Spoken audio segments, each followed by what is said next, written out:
Admiral Richard Blake stood at the viewport of Praxis Station and watched the alien ships drift past like floating cities. Each one was massive, covered in weapons and glowing with power. Some belonged to the Zenthari Empire, others to the Kelvor Ascendancy. All of them made Earth's ships look like toys. Blake was 57 years old with gray hair and tired eyes. He had spent 30 years in Earth's Navy, working his way up from a young pilot to admiral. In all those years, he had never gotten used to the way aliens looked at human ships. They laughed. They made jokes. Sometimes they didn't even bother to hide their contempt. Behind him, Captain Lisa Monroe entered the observation deck. She was younger, only 38, with sharp eyes that missed nothing. Monroe commanded the UES Defiant, one of Earth's destroyers. It was a good ship, well-maintained and crewed by skilled officers. But next to the alien vessels, it looked fragile. "They're at it again," Monroe said quietly, moving to stand beside Blake. She gestured toward a group of alien officers gathered near the station's central hub. Their laughter echoed across the deck. Blake didn't need to ask what they were laughing about. It was always the same. Earth's Navy, Earth's primitive technology, Earth's laughable attempt to be taken seriously among the stars. Humans had discovered faster-than-light travel 32 years ago. It had been a breakthrough, a moment of triumph for Earth's scientists. First contact came soon after when a Vexari trade ship detected human transmissions. The Vexari brought humanity to the Galactic Council, introducing them to dozens of alien species. Earth had been so excited, so hopeful. They thought joining the galactic community would usher in a new age of cooperation and learning. Instead, they found contempt. The major powers of the galaxy saw humans as primitives. Lucky primitives who stumbled onto technology they didn't truly understand. Earth's requests to purchase advanced systems were denied or offered at prices no human world could afford. When Earth tried to develop their own technology, they found their efforts blocked by regulations and treaties they had no choice but to sign. The United Earth Space Command had 73 ships. The Zenthari Empire had thousands. Earth's most powerful weapons could barely scratch the shields of a Zenthari cruiser. Human officers who attended the Galactic Naval Academy were dismissed as stubborn rather than skilled, no matter how well they performed. "Admiral Blake," a voice called from across the deck. Blake turned to see Vice Admiral Crax approaching. Crax was Zenthari, tall and covered in blue-gray scales. His uniform was decorated with medals from a dozen campaigns. His expression held the same mixture of amusement and disdain that Blake had seen on countless alien faces. "Vice Admiral," Blake replied evenly. He had long ago learned not to show emotion when dealing with Crax. The Zenthari fed on reactions. "I was just telling my officers about the military exhibition next month," Crax said, his voice carrying across the deck. Other aliens turned to listen, sensing entertainment. "Earth will be participating, of course. Though I understand your demonstration is scheduled during the lunch break. How fitting." Monroe's jaw tightened. Blake put a subtle hand on her arm, a warning to stay calm. "We'll make the most of our time slot," Blake said mildly. Crax smiled, showing rows of sharp teeth. "I'm sure you will. Though I wonder if anyone will bother watching. Human ships are so small, like children's toys. Perhaps you should consider repurposing your fleet as cargo haulers. At least then you would serve a useful function in the galaxy." The observation deck erupted in laughter. Aliens from half a dozen species joined in, finding the insult hilarious. Blake stood perfectly still, his face showing nothing. But inside something burned. Not anger. Not anymore. He had moved past anger years ago. What Blake felt now was determination. That evening, Blake sat in his quarters aboard the UES Washington, the carrier that served as his flagship.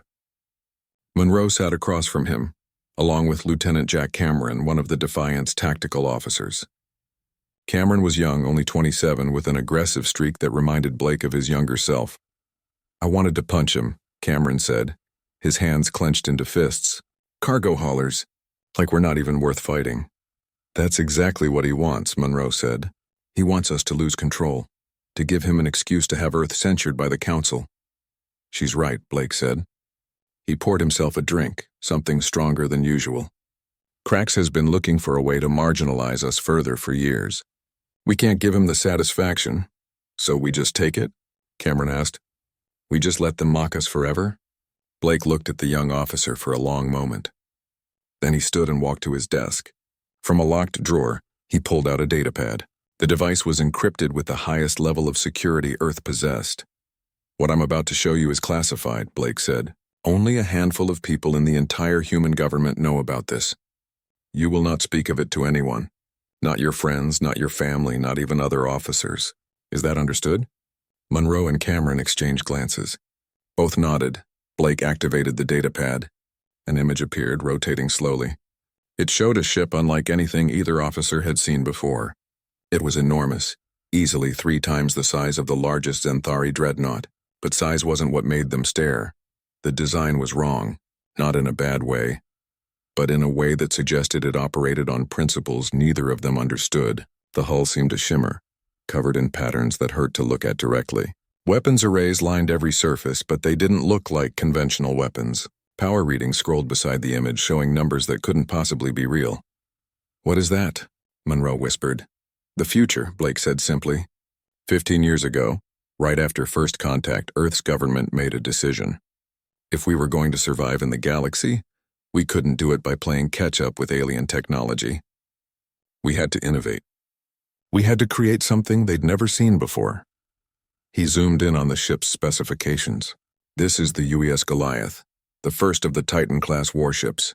It uses technology that no other species in the galaxy has developed. Quantum disruptors, gravitational manipulation fields, reality anchors. We didn't steal this technology from anyone. We built it ourselves from the ground up." Cameron leaned forward, his earlier anger replaced by awe. "Does it work?" "It works," Blake confirmed. "We've run simulations for years. The Goliath could take on an entire Xanthari battle group and win. Easily." "Then why haven't we shown it?" Monroe asked. "Why keep it secret?" "Timing," Blake said. "The moment we reveal this, everything changes. Earth becomes either a target or a power. We had to wait for the right moment. A moment when revealing it would have maximum impact." He looked at them both. "I think that moment is coming soon." 2 days later, Blake was summoned to a formal dinner with council representatives. He knew it wouldn't be pleasant. These dinners never were, but protocol demanded attendance, so he put on his dress uniform and made his way to the grand hall. The hall was magnificent, decorated with artifacts from 100 worlds. Long tables stretched across the floor, filled with food that catered to dozens of different biologies. Blake found his assigned seat near the end of a table, far from the important dignitaries. Another subtle insult. The meal proceeded with the usual mix of diplomatic small talk and barely veiled insults. Blake ate quietly, responding politely when spoken to but offering nothing that could be used against Earth. Then Vice Admiral Crax stood up. "I have an announcement," Crax said, his voice carrying across the hall. The room fell silent. "I wish to extend a challenge to Admiral Blake in the United Earth Space Command." Blake felt a cold weight settle in his stomach. This was planned. Crax had orchestrated this moment carefully. "I propose a simulation battle." Crax continued. "Human fleet against Xanthari battle group. Let us see once and for all if Earth truly belongs in the Galactic Council's military structure. If you lose, Admiral Blake, Earth will formally acknowledge Xanthari military superiority in all official documents." The hall erupted in excited chatter. This was entertainment, a chance to watch humanity be put in its place once and for all. Blake stood slowly. Every eye in the hall turned to him. He could refuse. No one would blame him for refusing such an obvious trap. But refusing would be seen as cowardice. Earth would be even more marginalized. And something else occurred to Blake in that moment. Crax had just given him the perfect opportunity. The perfect stage. The perfect moment to reveal what Earth had been hiding. "I accept," Blake said clearly. Crax smiled triumphantly. "Excellent. 2 weeks from today, Praxis Station will host the simulation. All council members are invited to observe." Blake nodded and sat back down. Around him, aliens congratulated Crax and made jokes about how quickly the battle would be over. Blake ignored them all. His mind was already working, already planning. 2 weeks. That would be enough time. The next morning, Blake sent an encrypted message to Earth. The message was short but carried enormous weight. 3 words that would change everything. Activate the Goliath.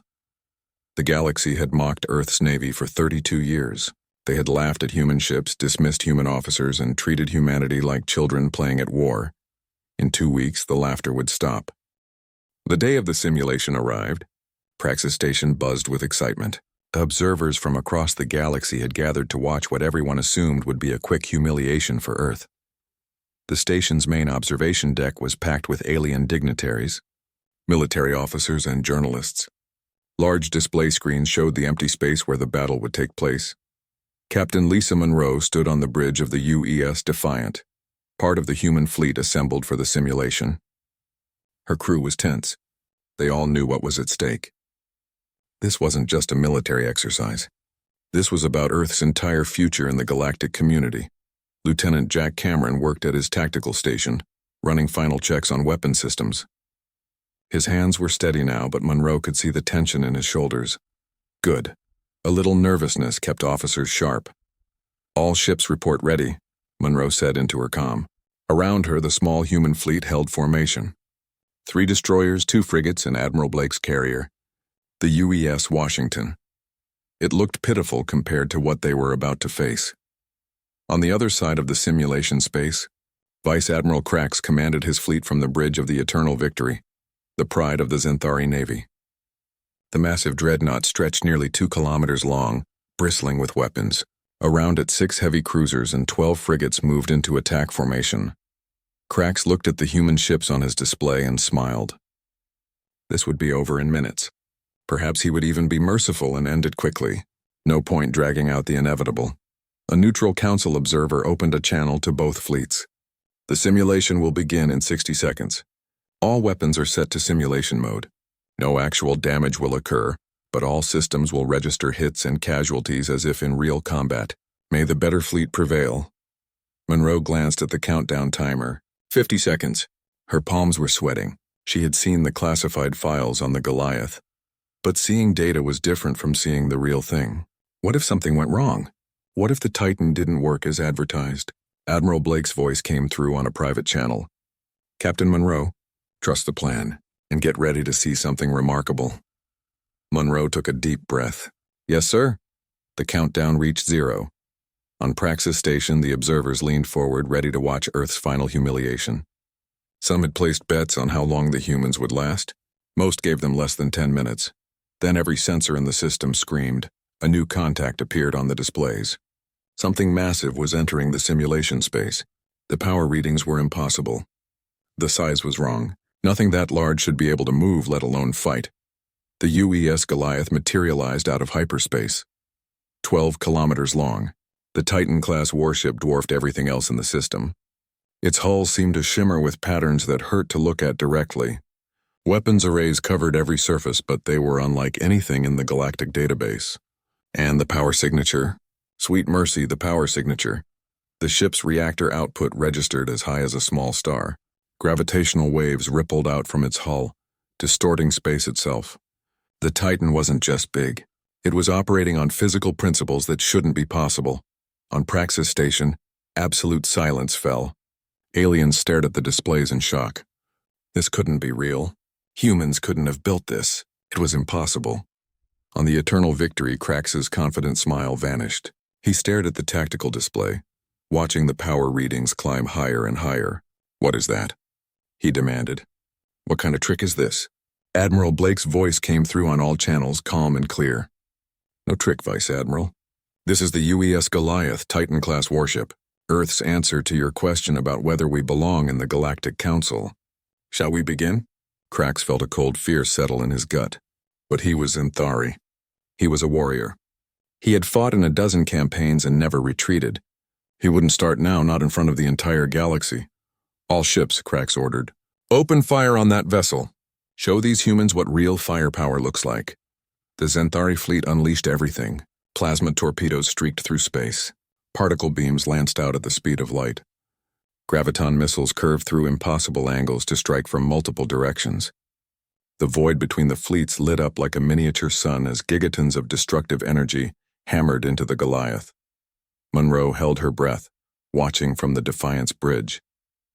The Titan was taking the full force of a Xanthari battle group. No ship could survive that. No ship in existence could even withstand a fraction of that firepower. The Goliath didn't even bother with evasive maneuvers. The incoming fire struck its shields and simply stopped.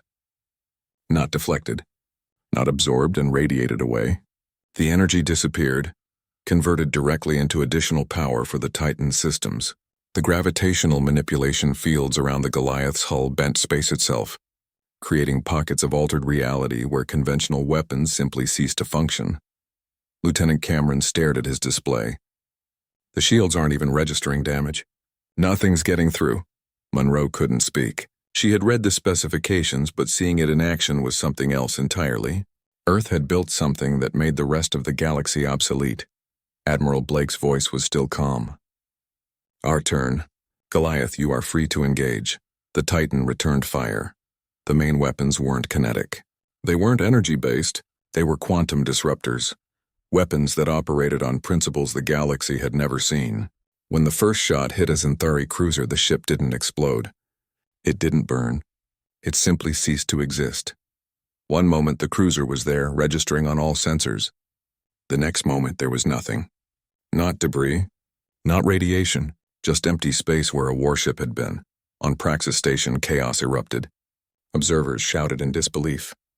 This technology shouldn't exist. The Galactic Council had treaties specifically preventing this kind of weapons development. How had humanity done this? Krax watched in horror as another cruiser vanished. Then a frigate. Then two more frigates in quick succession. His fleet was being systematically erased from existence, and there was nothing he could do to stop it. Evasive maneuvers. He ordered desperately. All ships scatter. Do not let it get a clear shot. But the Goliath didn't need clear shots. Its targeting systems tracked every ship simultaneously. Its weapons fired with perfect precision, each shot calculated to eliminate targets in the most efficient order possible. The Titan wasn't just powerful. It was intelligent, coordinated, unstoppable. Cameron watched the tactical display update in real time. Xanthari fleet down to 15 ships, 14-12. Admiral, they're breaking formation. Some are trying to retreat. Monroe opened a channel to Blake. Sir, should we assist? Blake's response was immediate. Negative. Let the Goliath finish this. The galaxy needs to see what we're capable of. The battle, if it could even be called that, lasted 15 minutes. The Xanthari fleet was completely destroyed. Every ship registered as eliminated by the simulation systems. The Goliath hadn't taken a single point of damage. Not one hit had penetrated its shields. The Titan hung in space, its weapons still hot but silent now. Around it, the small human fleet maintained formation. They hadn't needed to fire a shot. On Praxis Station, the silence was absolute. No one spoke. No one moved. They were all trying to process what they had just witnessed. Admiral Blake opened a channel to Vice Admiral Krax. An excellent demonstration, Vice Admiral. I believe that settles the question of whether Earth belongs in the Galactic Council's military structure. Don't you agree? Krax couldn't respond. His pride, his confidence, his entire understanding of galactic power dynamics had just been shattered. Humanity, the species he had mocked for decades, had just demonstrated technology that made the Xanthari Empire look primitive. The Council observer verified the simulation results. The data was checked 3 times. There was no fraud, no malfunction. Earth had won. Completely. Utterly. With a single ship. Then the questions started. The Galactic Council convened an emergency session within hours. Representatives from dozens of species demanded answers. How long had Earth been hiding this? How many Titan-class ships existed? What other secrets was humanity keeping? Had they stolen alien technology? Had they violated development treaties? Earth's ambassador, Secretary Helen Grant, stood before the Council with calm dignity. She was an older woman, gray-haired and experienced in diplomatic warfare. She had endured decades of condescension from these same representatives. Now she had the satisfaction of watching them squirm. The Titan-class program began 15 years ago, Grant explained. Shortly after first contact, we used entirely human resources and human ingenuity. No alien technology was stolen. No treaties were violated. We simply decided that if we were going to be part of the galactic community, we would do so on our own terms. A Kelvor representative stood up. You kept this secret for 15 years? You lied to the Council. Grant's smile was cold. We revealed exactly what the treaties required us to reveal. We disclosed our fleet numbers, our ship classes, our general capabilities. We never lied. We simply chose not to advertise our research programs, much like every other species in this chamber does. That hit home. Every major power kept military secrets. The only difference was that Earth's secret had just proven to be more significant than anyone imagined. 3 months after the simulation, Commander Daniel Cross sat in a darkened room deep within Earth's Intelligence Division headquarters. Multiple screens surrounded him, displaying intercepted communications, encrypted data streams, and movement patterns of alien fleets across the galaxy. Cross was 42, thin and intense with the kind of sharp eyes that caught details others missed. He had spent 20 years in intelligence work, and his instincts were rarely wrong. Right now, those instincts were screaming that something bad was coming. He pulled up 2 separate data streams on his main screen. The first showed diplomatic communications between the Draknor Collective and the Zenthari Empire. The second showed similar communications between the Zenthari and 3 smaller powers. The content was encrypted, but Cross did not need to read the messages to understand what was happening. Enemies were talking. And when enemies talked, it was never good for the people. They were talking about Cross, compiled his findings into a secure report and sent it directly to Admiral Blake. The message was marked urgent. Blake received the report while aboard the Goliath, conducting training exercises near the outer colonies. He read Cross's analysis twice, his expression growing grimmer with each word. The Draknor Collective was a militaristic species, proud and aggressive. They had built their entire civilization around the concept of martial superiority. For centuries, they had been one of the galaxy's dominant military powers. Earth's sudden rise threatened everything they believed in. The Zenthari were humiliated and looking for revenge. The smaller powers were opportunistic, seeing a chance to curry favor with larger species by joining an alliance against the upstart humans. Cross's report included one more critical detail: fleet movements near Harmony Station, a human mining colony in the outer territories. The colony was lightly defended, with only 2 frigates and a destroyer as protection. It would be an easy target. Blake called an immediate conference with Earth's Defense Council. The meeting took place via secure hologram, with council members appearing as translucent figures around a virtual table. "They are going to hit Harmony Station," Blake said without preamble. "Cross's intelligence is solid. The Draknor and Zenthari have formed a secret alliance, and they are planning a coordinated strike." One council member frowned. "Why Harmony? It is a mining colony, barely strategic." "Exactly," Blake replied. "It is lightly defended and far from Earth. They think we cannot respond fast enough with a Titan-class ship. They want to prove that our Titans are not invincible, that we cannot protect our people everywhere at once." Captain Lisa Monroe, attending via hologram from the Defiant, spoke up. "We should alert the Galactic Council. Expose the conspiracy." "No," another council member said firmly. "That makes us look weak. It shows we need the Council to protect us." Monroe's jaw tightened. "Then what do? Let them attack civilians?" Blake leaned forward. "We do neither. We set a trap. They think we cannot respond in time. Let us prove them wrong in a way that sends a message to the entire galaxy." Over the next 2 weeks, Earth moved assets quietly. To outside observers, everything looked normal. Patrol routes continued as usual. The garrison at Harmony Station showed no signs of reinforcement. But behind the scenes, Cross coordinated with Monroe to position the Defiant and a small battle group near the colony, hidden using stealth technology that even the conspirators did not know humans possessed. Lieutenant Jack Cameron, now promoted to lieutenant commander for his work during the simulation, was assigned to coordinate the defense. He worked from a secure command center on Harmony Station, monitoring long-range sensors and running tactical simulations. The young officer was nervous. This was not a simulation. Real lives were at stake. The miners and their families living on Harmony Station were counting on him to do his job right. Blake visited the command center the night before the expected attack. He found Cameron running through tactical scenarios for the 20th time, trying to find the perfect defensive formation. "Commander," Blake said quietly. Cameron jumped slightly, then stood at attention. "Admiral, I was just reviewing the final preparations." Blake waved for him to sit. "Relax, tell me what you're thinking." Cameron hesitated. "I keep running the numbers, sir. Even with Captain Monroe's ships hidden nearby, we are still outnumbered. Cross estimates at least 20 enemy vessels. If something goes wrong with the plan, if the Titans do not arrive in time, a lot of people are going to die. You are right to be concerned, Blake said. But let me tell you something I have learned in 30 years of service. Plans never survive contact with the enemy intact. Something always goes wrong. The key is not making a perfect plan. The key is being able to adapt when things go sideways. He put a hand on Cameron's shoulder. You have good instincts. Trust them, and trust your people. We will be there when you need us. The attack came exactly when Cross predicted.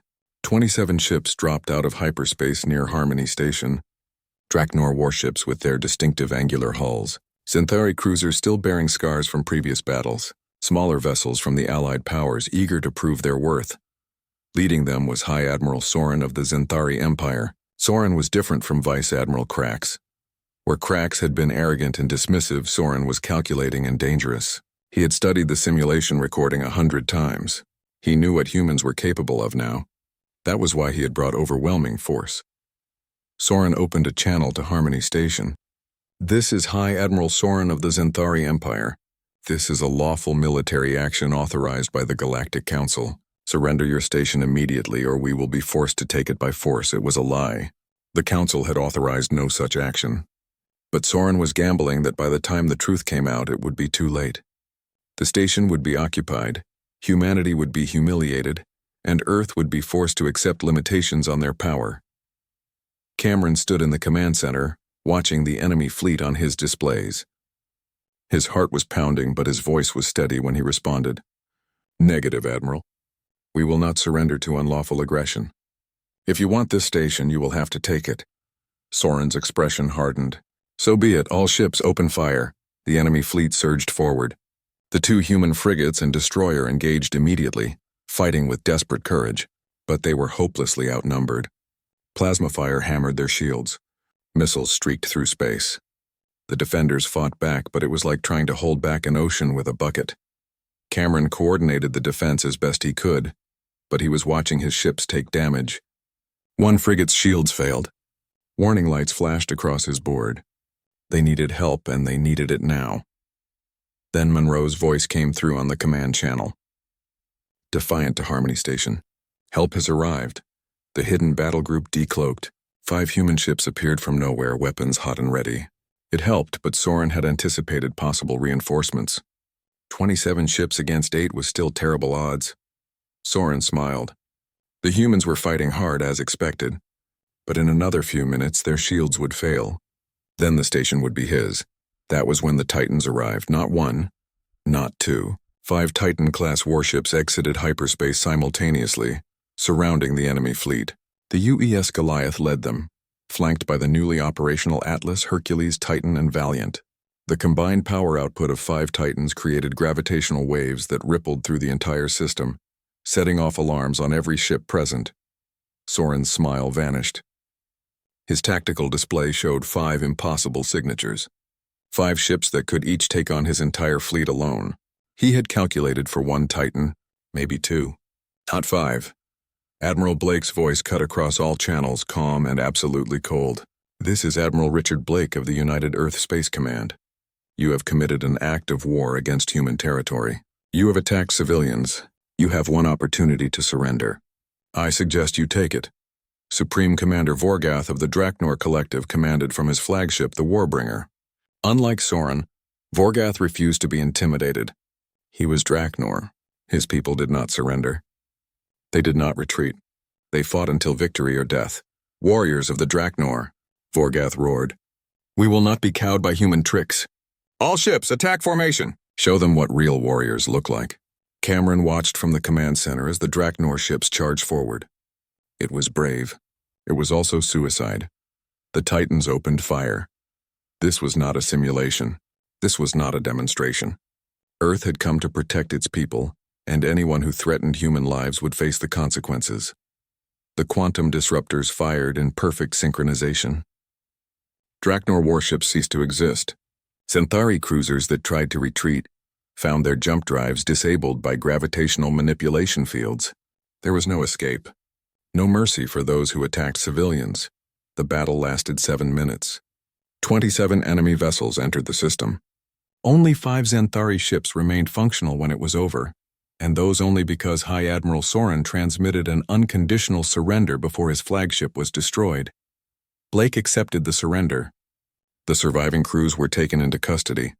Commander Cross's intelligence teams immediately secured communication logs and command records, gathering evidence that would prove the conspiracy reached the highest levels of both.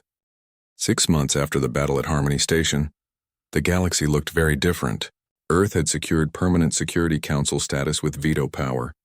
Technology restriction treaties that had limited human development for decades were officially canceled. Smaller council members who had been bullied by larger powers now looked to Earth for protection.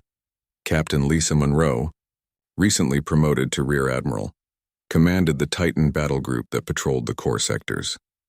She stood on the bridge of the UES Atlas, watching a convoy of civilian ships pass safely through what had once been dangerous territory. 6 months ago, pirates would have attacked those ships. Now they stayed away. Everyone knew that Earth protected its trade routes, and the Titans made enforcement absolute. Lieutenant Commander Jack Cameron served as her executive officer. The young man who had almost started a fight over an insult now carried himself with quiet confidence. He had been tested in real combat and proven himself. The chip on his shoulder was gone, replaced by professionalism. "Admiral," Cameron said from his station, "incoming transmission from Earth Command. Priority level." Monroe moved to the communications console. The message was encrypted and marked for her eyes only. She read it twice, her expression growing serious. "Set course for Council Station," she ordered. "Best speed. And send a message to Admiral Blake. Tell him we have a situation." The situation was unexpected. The Kelvor Ascendancy, one of the major powers that had originally dismissed humanity, had sent a formal request for military assistance. A rogue faction within their territory had seized control of several systems and declared independence. The Kelvor military was powerful but stretched thin across their vast empire. They needed help. Admiral Richard Blake received the request while aboard the Goliath, conducting inspections of the outer defense perimeter. He read the Kelvor message carefully, noting every detail. This was a test.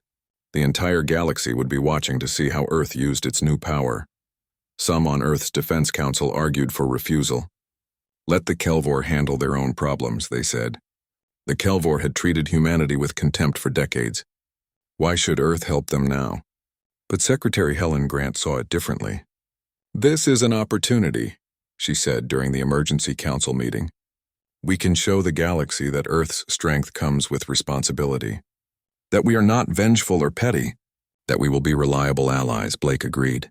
But he had conditions. The Kelvor would have to publicly acknowledge that their past treatment of humanity was wrong. They would agree to technology-sharing initiatives that benefited both species. And they would support Earth's security guarantee program for smaller council members. The Kelvor agreed to everything. They were desperate and they knew it. Their pride had cost them in the past. They would not let it cost them their empire. Admiral Monroe assembled the Titan battle group and jumped to Kelvor space. 5 massive warships appeared in the contested systems, and the rogue faction immediately realized they had miscalculated badly. They had expected to fight the Kelvor military, which they knew and understood. They had not expected Earth. The rogue faction controlled 12 systems and had assembled a fleet of 78 ships. It was impressive for a breakaway movement. Against any conventional force, they would have had a fighting chance. Against Titans, they had no chance at all. But Monroe did not want unnecessary bloodshed. These were not monsters like the conspirators who attacked Harmony Station. These were Kelvor citizens who felt neglected by their government. Many had legitimate grievances. Crushing them would be easy. Finding a better solution would take more effort. Monroe opened a channel to the rogue faction's leadership. "This is Rear Admiral Lisa Monroe of the United Earth Space Command. We have been asked by the Kelvor Ascendancy to restore order to these systems. I am offering you one opportunity to surrender peacefully. Your grievances will be heard. Reforms will be discussed, but the armed rebellion ends now." The rogue leader, a Kelvor general named Thex, responded with defiance. "Earth has no authority here. This is Kelvor space. Kelvor problems. Leave now or face the consequences." Cameron looked at Monroe. "Your orders, Admiral?" Monroe considered her options. She could destroy the rogue fleet in minutes. But that would make her and Earth look like thugs, hired muscle for the Kelvor government. She needed to show precision, control. the minimum force necessary to achieve the objective.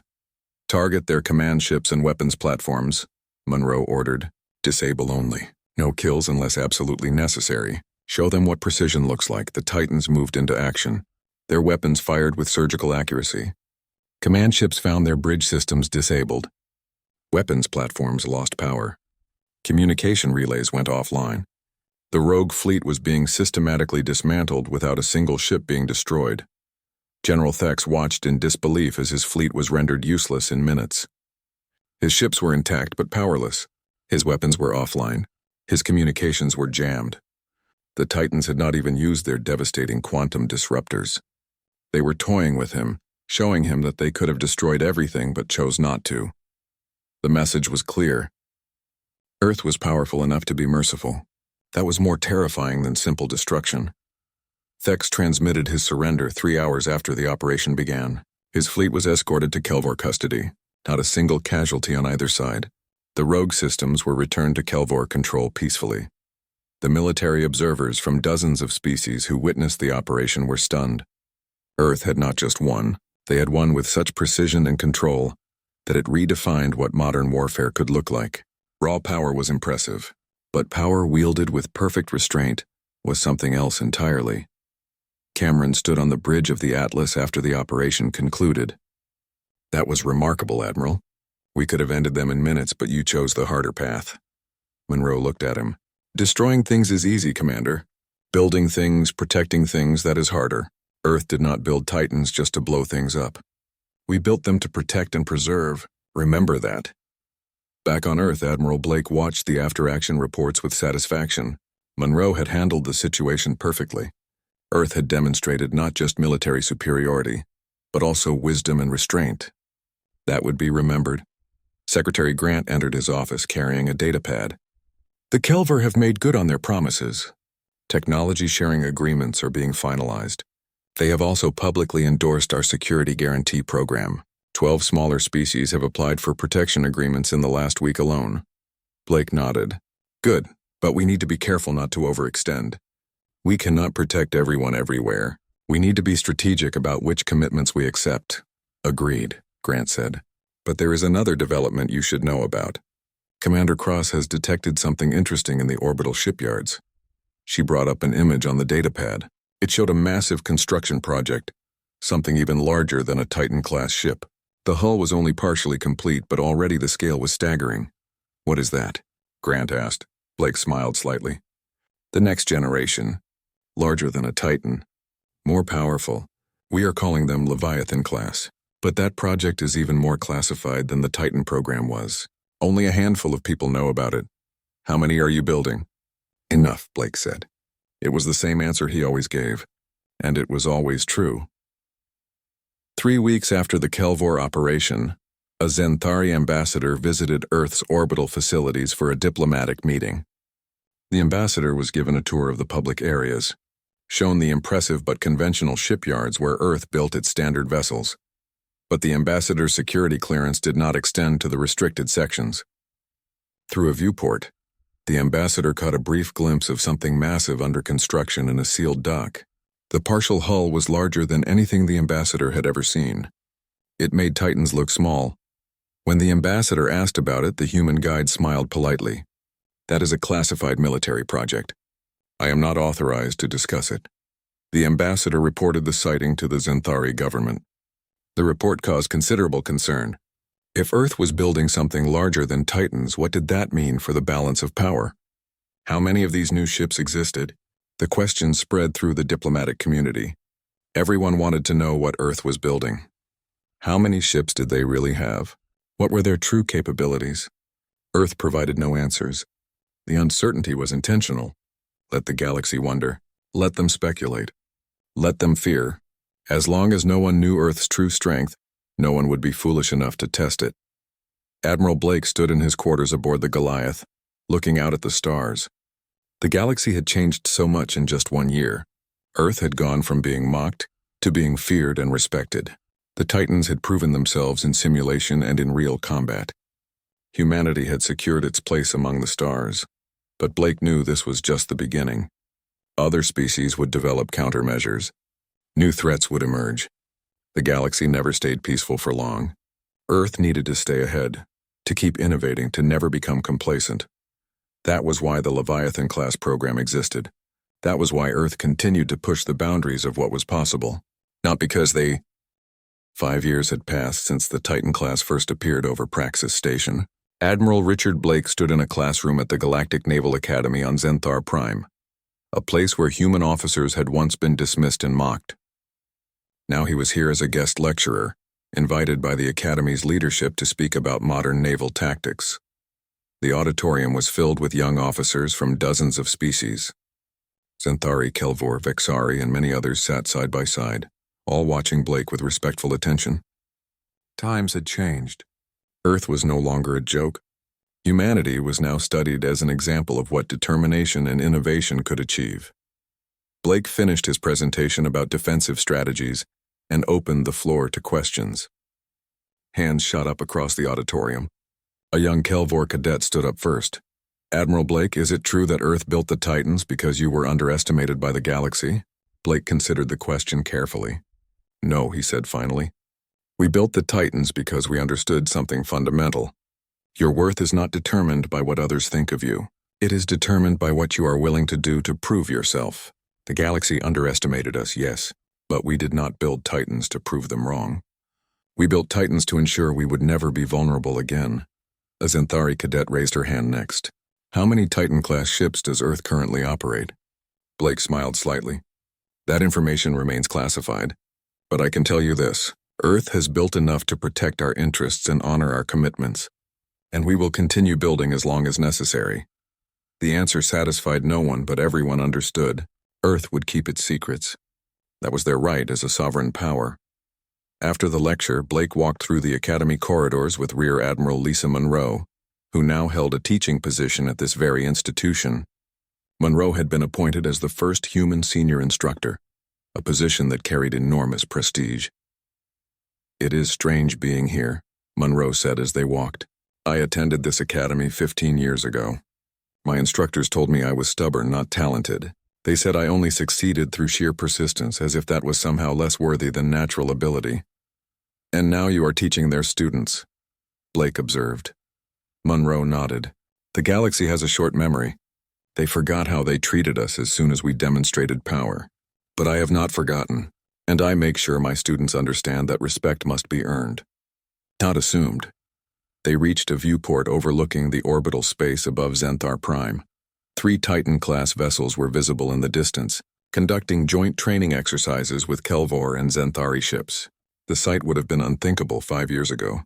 Now it was routine. "The galaxy has changed," Blake said quietly. "For the better, I think. Smaller powers no longer live in fear of larger ones. Trade routes are safer. Conflicts are resolved through negotiation more often than war. Earth helped create that stability, but at what cost?" Monroe asked. "We built weapons that could destroy worlds. We demonstrated power that terrified entire civilizations. Are we sure we made the right choice?" Blake was quiet for a long moment. "I think about that question every day, but then I remember Harmony Station.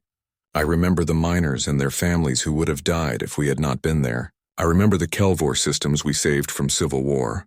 Power is not good or evil. It is what you do with it that matters." Monroe smiled slightly. "That is what I tell my students, that the greatest strength is knowing when not to use force. That wisdom is as important as firepower." Back on Earth, Lieutenant Commander Jack Cameron stood in the command center of the new orbital defense station. He had been promoted again and now oversaw the coordination of Earth's defensive network. It was a far cry from his days as an angry young officer with something to prove. Cameron watched the displays showing ship movements across human space. Dozens of vessels moved along protected trade routes. Civilian traffic had increased tenfold in 5 years. Earth's economy was booming. Human colonies were expanding into new systems, all because of the security the Titans provided. Commander Daniel Cross entered the command center carrying a data pad. The intelligence officer looked as intense as ever, though his hair had more gray in it now. "Commander Cameron," Cross said, "I have the latest intelligence report from the outer sectors. Nothing threatening, but there are some interesting developments." Cameron took the pad and scanned the information. "The Draknor Collective is requesting technology assistance from us." "That is unexpected." Their new government wants to rebuild, Cross explained. They see Earth as a model, a species that went from dismissed to respected through innovation and determination. They want to follow our example without repeating our militarization. Cameron raised an eyebrow. The Draknor want our help? The same species that attacked Harmony Station? A different government now, Cross reminded him. Vorgath and his faction are gone. These new leaders genuinely want peace. The question is whether Earth will help them achieve it. Cameron thought about it. 5 years ago, he would have said no immediately. Let the Draknor suffer for their aggression. But he had learned since then. Holding grudges accomplished nothing. Building bridges created opportunities. Forward the request to the Defense Council, Cameron said, with a recommendation for consideration. We should at least hear what they have to say. Cross nodded approvingly. You have grown, Commander. 5 years ago, you would have rejected this out of hand. Cameron smiled slightly. 5 years ago, I was angry at the whole galaxy. Now I understand that the galaxy is not our enemy. Fear and ignorance are our enemies.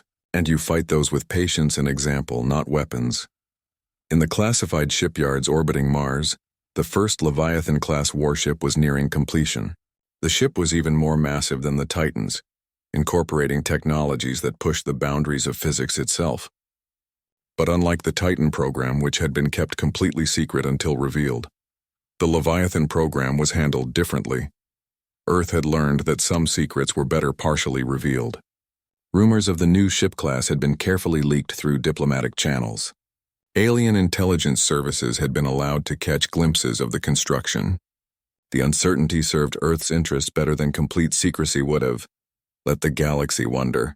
Let them speculate. Let them understand that Earth was not standing still, that human innovation continued to advance. It kept potential threats cautious and allies confident.